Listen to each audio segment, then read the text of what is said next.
తెలుసు మీ family members అంతా ఇప్పుడు అర్థం లేని జీవితం జీవిస్తూ అక్కడ ఎక్కడో అడవిలో ఉంటున్నారు. సో అది దానివల్ల ఇప్పుడు ఛత్తీస్గఢ్లో కానీ అక్కడంతా వాళ్ళున్న స్థలంలో చాలా వరకు అటాక్స్ అవుతున్నాయి. ఎప్పుడు చనిపోతారనే అసలు తెలియట్లేదు. సో అండ్ చాలా మందికి కూడా ఆరోగ్యం బాగాలేదు, ఎస్పెషల్లీ మీ ఫాదర్ అందరికీ అసలే బాగాలేదు, ఆరోగ్యం బాగాలేదు. సో మీరంతా ఒకసారి వాళ్ళకి పిలుపునిచ్చే వాళ్ళు వస్తారని అనుకుంటున్నాను. వాళ్ళు వస్తే 100% వాళ్ళకి ఇవ్వాల్సిన నగదు కానీ తర్వాత వాళ్ళకి ప్రభుత్వం తరపున వచ్చే ఫెసిలిటీస్ అంతా అతి తొందరలోనే వాళ్ళకి ఇచ్చేసి మీతో కలిపి మంచిగా జీవించాలనేదే మా కోరిక. వాళ్ళ ఆరోగ్యం దృష్టిలో పెట్టుకొని మేము మీ ద్వారా వాళ్ళకి చెప్పాలనుకున్నాము. వాళ్ళు సరెండర్ అవుతే, పోలీస్ ముందు లొంగిపోతే వాళ్ళకి కావాల్సిన బెనిఫిట్స్ అండ్ రిహాబిలిటేటివ్ మెజర్స్ అంతా ఇస్తాము. ఎలాంటి భయం లేకుండా రావాలి. వాళ్ళు మీతో వచ్చి జీవిస్తే మీకు కూడా సంతోషమే కదా. ఆ విధంగా మీరు కూడా ఈ మీడియా ద్వారా చెప్తే ఈయన మురళి గారని వీళ్ళ ఛానల్ అందరూ చూస్తారు. మీరు చెప్పేది వాళ్ళకు కూడా రీచ్ అవుతుంది, అంటే వాళ్ళకి తెలుస్తుంది మీరు పిలుస్తున్నారని. సో అందుకే మీరు ఒక ద్వారా పిలిస్తే వాళ్ళు వస్తారనేది నా ఆలోచన. ఓకేమా?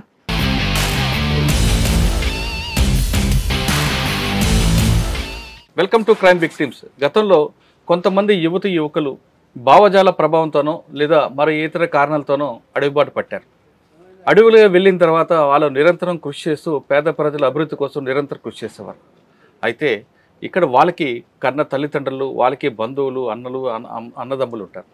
కానీ అడవిలోకి వెళ్ళిన వాళ్ళకి రక్త సంబంధం కన్నా వర్గ సంబంధమే ముఖ్యమైన వాళ్ళంటే వాళ్ళకి జన్మనిచ్చే వాళ్ళు మాత్రం వాళ్ళు ఎప్పటికైనా తిరిగి వస్తారు అని వాళ్ళు ఎప్పుడు చూస్తుంటారు. ఒకవైపు అడవిలోకి వెళ్ళిన వాళ్ళు తమ తల్లిదండ్రులు గుర్తుకొచ్చినప్పుడు వర్గ సంబంధికులను వాళ్ళని చూసుకుంటూ సంతృప్తి చెందుతారు. వాళ్ళే మాకు తల్లైనా తండ్రైనా అని చూస్తారు. రక్త సంబంధం కన్నా వర్గ సంబంధమే ప్రాధాన్యత ఇస్తారు. కానీ ఇక్కడ బయట ఉన్న వాళ్ళు మాత్రం తమ ఆర్థికంగానో లేదా అనారోగ్య పాలై వాళ్ళు ఎప్పటికైనా తన కొడుకు కానీ తన అన్న కానీ తమ్ముడు కానీ వస్తాడు తమను చూస్తామని వాళ్ళు కళ్ళల్లో ఒత్తులు వేసుకొని చూస్తుంటారు. వాళ్ళకి జన్మనిచ్చిన తల్లిదండ్రులు ఎంత కష్టపడుతుంటారో అనే విషయాన్ని పరిచయం చేసే కార్యక్రమంలో ఈరోజు మన గెస్ట్ తక్కటిపల్లి వాసుదేవరావు గారు అలియాస్ ఆషన్న అలియాస్ శాషన్న అన్నదమ్ముడు సహదేవరావు గారు. తక్కటిపల్లి వాసుదేవరావు గారు వరంగల్ జిల్లాలో పుట్టి ఎందుకు అడవిబాటు పట్టారు, అడవిలోకి వెళ్ళిన తర్వాత ఈ రోజు వరకు కూడా అజ్ఞాతలో ఉన్న ఆయన చాలా కార్యక్రమాలు చేశారు. అలిపీర్లో బాంబ్ బ్లాస్ట్ కావచ్చు, అదేవిధంగా ఉమేష్ చంద్ర గారి మీద దాడి అవ్వచ్చు, ఎక్కడ టెక్నికల్ దాడి జరిగినా తక్కటిపల్లి వాసుదేవరావు గారి పేరు వినిపిస్తుంది.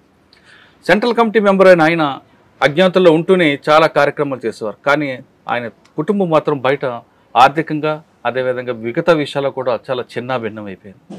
ఆ తక్కటిపల్లి వాసుదేవరావు ఆ అమ్మగారు చాలా దీనస్థితులు ఉన్నారు. ఆయన తమ్ముడు మాత్రం ప్రస్తుతం అంతుండి వాళ్ళ కుటుంబం ఎలా జరుగుతుంది, ఆర్థికంగా వాళ్ళ పరిస్థితి ఏమైనా విషయాల్ని ఆయనటి తెలుసుకుందాం. అన్న నమస్తే. తక్కటిపల్లి సహదేవరావు, తక్కటిపల్లి వాసుదేవరావు అలియాస్ శాసన్న అంటే ఉమ్మడి రాష్ట్రంలో ఎక్కడ పెద్ద మేజర్ ఇష్యూ జరిగినా దాడులు జరిగితే ఆయన పేరు వినపడతారు. టెక్నికల్గా ఆయన నెంబర్ 1. తక్కువ మాట్లాడతారు, ఎక్కువ పనిచేస్తారు అనేది ఆయన పేరు. ఒక ఉన్నత వర్గంలో పుట్టిన ఆయన ఆ స్థాయికి ఎందుకు వెళ్ళాల్సి వచ్చింది, వెళ్ళిన తర్వాత చివరిగా మీరు ఎప్పుడు కలిశారు, అమ్మకి అనారోగ్యం విషయాన్ని ఆయనకి ఎప్పుడైనా చెప్పారా? ఈ 3 ప్రశ్నలకు సమాధానం చెప్పే ముందు మీ కుటుంబ నేపథ్యం, వాసన్న అటువైపు ఎందుకు వెళ్ళాల్సి వచ్చింది? ఇప్పుడున్న ఆర్థిక పరిస్థితుల వల్ల కానీ అప్పుడు చదువుకునే రోజులలో ఎవరన్నా అన్నది లక్ష్మీదేవిపేట, కానీ చదవటం మొత్తం హనుమకొండ సిటీలోనే చదువుకున్నాడు. అప్పుడున్న చుట్టుపక్కల అప్పుడు ఉద్యమం 89లో చాలా పెద్ద ఎత్తున నడిచింది. ఆ టైంలో వాళ్ళకు నార్మల్ సాధారణ కార్యకర్తగానే పనిచేశాడు. చాలా రోజులు చేశాడు. పోలీసులు అరెస్ట్ చేశారు, హరాస్మెంట్ చేశారు. తర్వాత జైల్లో కూడా ఉన్నాడు కొద్ది రోజులు. ఉన్న తర్వాత మళ్ళీ బయటకు వచ్చాడు. అప్పుడు చాలామంది యూజీ అయిన ఈయనతోటి ఉన్న వాళ్ళతోటి ఈయన కూడా అండగా ఉండేది. ఫస్ట్ చాలా రోజులు వెళ్ళొద్దు అని ప్రయత్నం ఫాదర్ కూడా చేశాడు. కానీ వాళ్ళు జైలు నుంచి వస్తున్నప్పుడే తీసుకొని పోయారు. వాళ్ళు జైలు విడుదల కాగానే. మీకు ఎప్పుడు తెలిసిందన్న అన్న అటువైపు అడుగులు వేస్తున్నాడు? నేను చాలా చిన్నప్పుడు వీళ్ళు చెప్తుంటే వినేది, అంతేగాని ఫాదర్ మదర్ వాళ్ళు అనుకుంటే చాలా చిల్ల. నేను అప్పుడు ఎంత 6వ తరగతి ఎంత చదువుకున్నాను. అన్న ఏమో ఎక్కువ 7th 8th అట్లా చదువుకుంటున్నాను. అన్న ఏంది ఇంటర్ అయిపోయింది. ఇంటర్ తర్వాత అంటే ఆ భావజాలం వైపు ఎందుకు వెళ్ళాల్సి వచ్చింది? అంటే దానికి ఆ పాటల వైపు కానీ ఆ భావజాలంకి ఎక్కువగా ఉండేవారు ఆయన? భావజాలం అంటే ఇప్పుడు కోమల్ల శేషగిరిరావు వీళ్ళ మేనబావ అవుతాడు. ఆయన ఆర్ట్స్ కాలేజీలో ఉన్నప్పుడే ఆయన కూడా భావజాలం అంటే వీళ్ళందరూ తిరిగేది అట్లా. అప్పుడు అక్కడ ఉన్న అప్పుడు పూర్తిగా ఫ్రీగా ఉండేది కదా.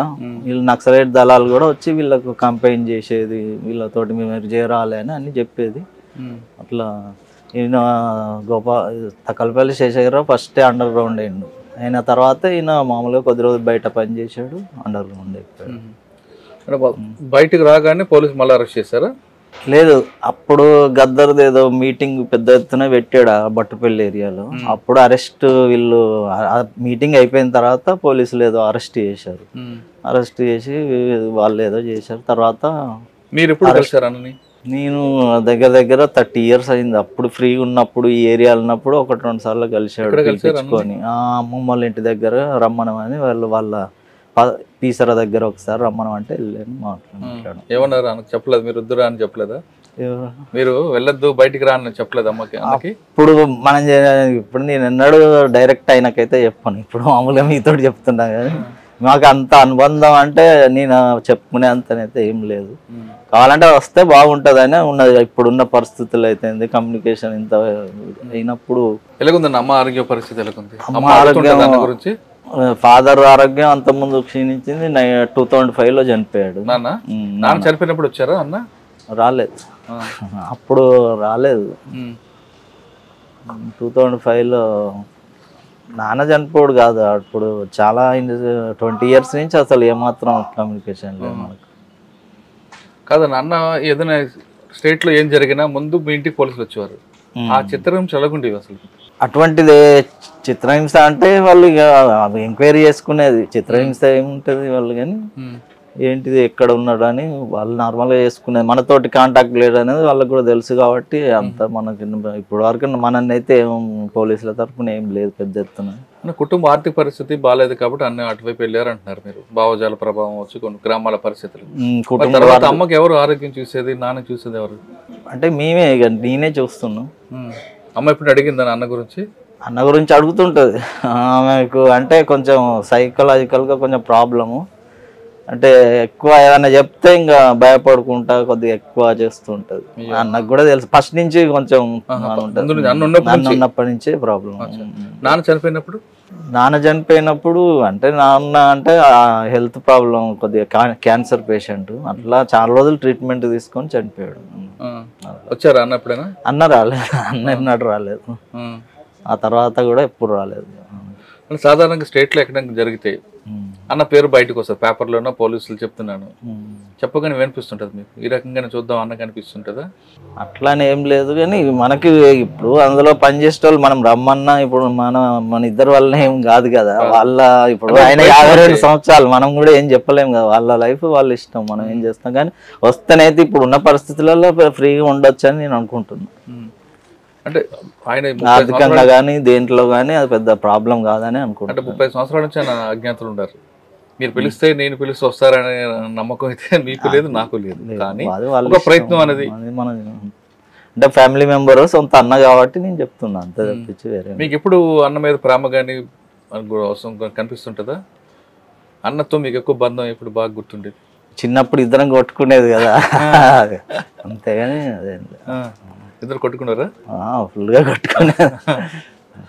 ఆ బంధం గుర్తుందా? ఇంకేం గుర్తుంది? ఇంకే అనుబంధం అంటారా? అంతా తిరిగొచ్చు ఇక అన్నదమ్ముల బంధం అంతే, అది అంతే. మన తరపున మటుకు మా ఇద్దరి మధ్యలో ఎప్పటికీ బాగానే ఉంటుంది. ఇంకా మధ్యలో ఎప్పుడు కాంటాక్ట్ అవ్వలేదా? మీరు ఆయన అవ్వలేదా? లేదు మీరు అవ్వడానికి ప్రయత్నం చేయలేదా? అంటే మనకు ఈ మధ్య అంతకుముందు అంటే అందరు చెప్పేది ఇక్కడ ఇక్కడ అని అప్పుడు ఫ్రీగా ఉన్నప్పుడు, కానీ ఇప్పుడు పూర్తిగా అసలు ఏమాత్రం మనకి ఇన్ఫర్మేషనే లేదు. ఈ తర్వాత పెట్టుకుంటున్నారు. అన్న గుర్తుకొచ్చాడన్నా?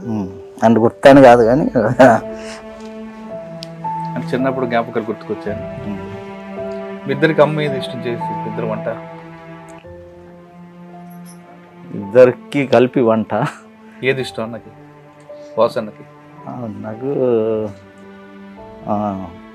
అంటే మన ఉగాది అప్పుడు ఇవి చేస్తారు కదా భక్ష్యాలు, ఇంకొకటి ఏంటి గుండ్రంగా ఉంటుంది, అదే దాన్ని భక్ష్యాలనే గుండ్రంగా కూడా చేస్తారు. పూర్ణాలు భక్ష్యాలు ఇష్టం ఆయనకు, పూర్ణాలు కూడా ఇష్టం. ఎందుకని అంత కఠోరంగా తయారైపోయాడు? కఠోరంగా అంటే అంతకుముందు కఠోరం అనేది మనకు తెలియదు, కానీ అసలు ఆయన సాధారణ కార్యకర్త మామూలుగానే పోయాడు. తర్వాత కూడా అంత కేంద్ర కమిటీనే ఇచ్చింది అనేది మనకు తెలుసు. అంత టెక్నాలజీ ఎక్కడి నుంచి వచ్చింది ఆయనకి? టెక్నాలజీ అంటే అది ఫ్యామిలీ మెంబర్స్ తోటి అయితే రాలేము, అది మనకు తెలియదు. అంటే వాళ్ళ పార్టీ తోటి కానీ ఏది కానీ నాకు పెద్దగా అసలు అనుబంధం ఏం లేదు. అన్న గుర్తుకొస్తే మాత్రం అంటే మన తరపున మన ఫ్యామిలీ మెంబర్ పనిచేస్తున్నాడు అంతవరకే, కానీ వాళ్ళతోటి లాస్ట్కి మనకు వాళ్ళ మెంబర్స్ తోటి కానీ పక్కకి ఎవరు కూడా నాకు తెలియదు ఎప్పుడు. కానీ ఎప్పుడైనా అన్నని రమ్మని పిలవడానికి ప్రయత్నం చేశారా మీరు? అంటే ఫాదర్ మదర్ ఉన్నప్పుడు చాలా సార్లు అడిగిచ్చారు, ఆయన రిజెక్ట్ చేశాడు. అడగడం చేశారు, అడిగితే బాగా సీరియస్ అయ్యాడు, అమ్మతోటి అడిగిచ్చాడు. అంటే మీకు అన్నతో అభిమానం ఉంది, అన్నతో రావాలని. ఒకవేళ అన్న వచ్చారనుకోండి, ఇప్పుడు ఆ కేసులు మాఫీ చేస్తామని పోలీసులు అంటున్నారు, మరి అన్న జీవితం ఎలా గడుస్తుంది అంటారు? హ్యాపీగా జరిగే ఏర్పాట్లు మీరు చేయగలరా? ఈజీ, ఆయనకు ఎవరితో సంబంధం లేకుండా ఉండగలుగుతాడు. అంటే బయట మనకు ఫైనాన్షియల్గా కూడా ఎవరి సపోర్ట్ కూడా అవసరం లేకుండా ఉండగలుగుతాడు నేను అనుకుంటాను. సాధారణంగా ఆయన మనస్తత్వం ఎలాగుంటుందండి? మనస్తత్వం ఆయనతో సహచరులు సమకాలికలు చెప్పిన విషయాలు ఏంటంటే తక్కువ మాట్లాడతారు, ఎక్కువ పని చేస్తాడని. మాటలు తక్కువ ఉంటాయి, తిండి కూడా తక్కువ తింటాడని. అది అంటే చిన్నప్పుడు మీకు తెలుస్తుంది కదా, మాకన్నా అంతా మనలాగానే సాధారణంగానే ఉంటాడు, అదేం లేదు. ఆర్భాటాలకి దానికి ఉండవు, ఆర్భాటాలు అనేది పెద్దగా ఉండదు. కొద్దిగా ఎక్కువ దూరంగానే ఉంటారులేండి, అంటే మోమాటం కానీ మాట్లాడటం కానీ కొద్దిగా దూరంగానే ఉంటాడు. పెళ్లి చేసుకున్నాడని తెలుసా? ఫస్ట్ పెళ్లి చేసుకున్నాడని తెలుసు, తర్వాత ఇక తెలియదు. ఆ అమ్మాయి ఎన్కౌంటర్లో చనిపోయింది అని తెలుసు. వాళ్ళకి సంబంధించిన పెళ్ళిలో ఎవరున్నారో తెలుసా? ఎవరు మనకు అయితే ఎప్పుడు తెలియదు, మరి ఫాదర్కి ఏమన్నా తెలుసు, కానీ యాక్చువల్గా నేను కూడా ఎప్పుడు ఇంటర్ఫేర్ కాలేదు. ఇప్పుడు చెప్పండి అన్న, మీరు సాధారణంగా వాళ్ళు నమ్మేది వర్గ సంబంధాలు, రక్త సంబంధం కన్నా వర్గ సంబంధం ఎక్కువ అంటారు వాళ్ళు. అది కరెక్ట్ అంటారా? రక్త సంబంధం, ఎందుకంటే మన రక్తం ఉన్న ఏరియా, ఆ ప్రాంతం వాళ్ళు వేరు. ఇప్పుడు అక్కడ ఏం జరిగింది అన్న పేరు ఎత్తగానే మీ కళ్ళలో నీరు వచ్చాయి, అలాంటిది అన్నకి ఏం జరిగితే మీరు తట్టుకోలేరు. కానీ వాళ్ళు మాత్రం మిమ్మల్ని, అంటే మిమ్మల్ని కదా అందరినీ కూడా కొంచెం కఠినంగా గుండు ధైర్యం చేసుకుంటారు. వర్గ సంబంధం గొప్పదంటారా, రక్త సంబంధం గొప్పదంటారా? రెండు గొప్పయే కావచ్చు, కానీ వర్గ సంబంధం మీరు ప్రజలు గుర్తించాలి కదా. ఇప్పుడున్న పరిస్థితుల్లో అది గుర్తిస్తే, ప్రజలు గుర్తించినప్పుడు మనం ఎందుకు పనిచేయాలంట? ఒకప్పుడు ప్రజల ఆదరణ ఉండేది, మనం పనిచేసాం, ఇప్పుడు ప్రజలకి ఆదరణ తగ్గిందని అనిపిస్తుంటది. అది ఏదైనా కానీ పూర్తి స్థాయిలో వాళ్ళకు మద్దతు ఉండాలి కదా. ప్రజలు ఈరోజు ఏ మిలిటెంట్ ఉద్యమం కానీ ఏది కానీ పూర్తిగా ప్రజల నుంచి రావాలి, కానీ మన అది గొప్పదా ఇది గొప్పదా అని చెప్పలేము. కానీ అక్కడ ఉన్న వాళ్ళందరూ కూడా అనారోగ్య సమస్యలు బాధపడుతున్నారు కదండి. అక్కడ ఇది దీర్ఘకాలికంగా చేసినప్పుడు తప్పదు కదా, అన్ని రోజులు మీరు ఉండడం అంటే అది మామూలు విషయం కాదు. ఇప్పుడు మీరు అన్నకు రమ్మంటారా, అక్కడే ఉండమంటారా? వస్తే ఎవరితోటి సంబంధం లేకుండా కూడా ఉండగలుగుతాడని నేను అనుకుంటున్నాను.